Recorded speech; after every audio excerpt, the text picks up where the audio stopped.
ก็บายดีเอฟซียินดีต้อนรับเข้าสู่ช่องบ่าวคำแพงพากินพาเที่ยว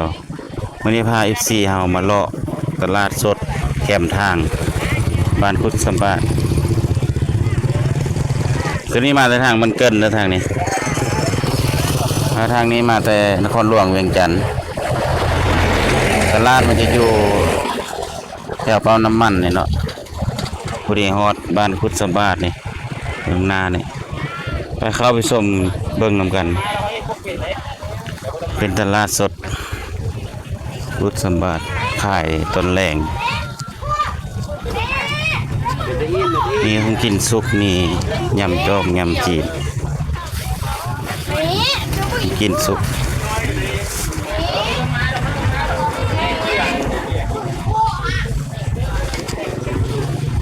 มีหลายอย่างอยู่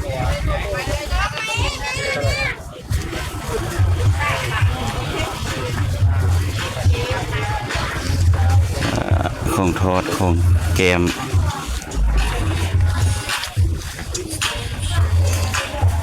ตลาดสดเปิดทุกมือนี่นะเปิดทุกมือ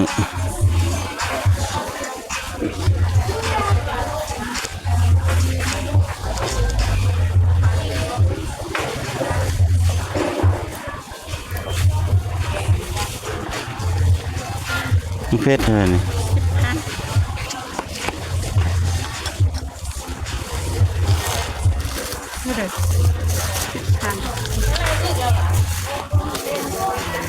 บ่มีแล้ว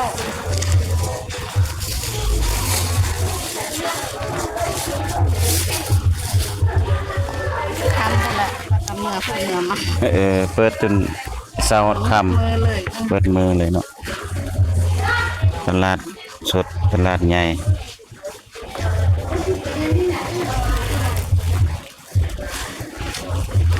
โอ้ได้อย่างแน่นี่กูดบอลน้ำผักน้ำคักแล้วเนาะ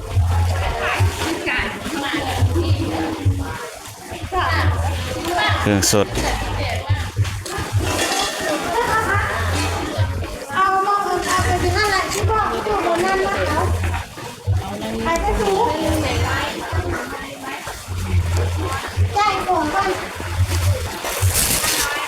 จะในพวกทางนี้เป็นซีน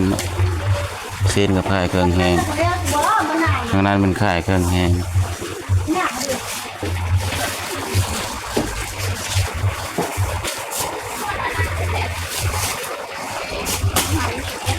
ปลา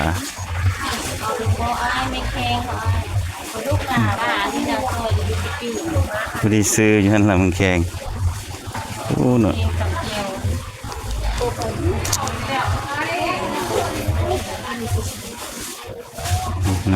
น้ำผึ้ง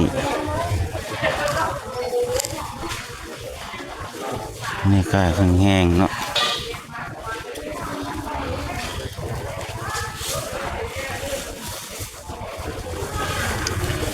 ตลาดสดคุดสมบัติใหญ่เลยตะกี้เป็นตลาดน้อย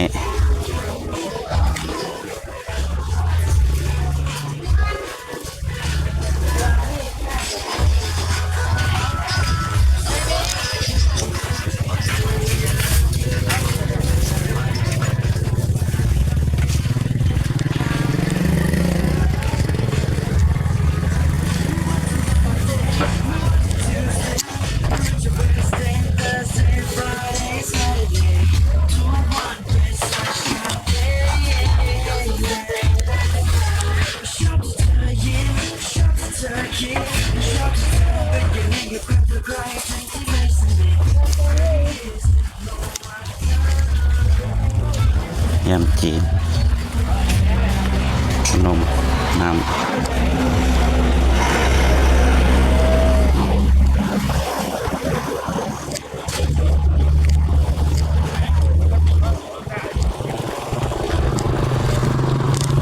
คลิปนี้ก็ขอโจ้ไว้สำเนียงก็ได้ใจละลายพี่น้อง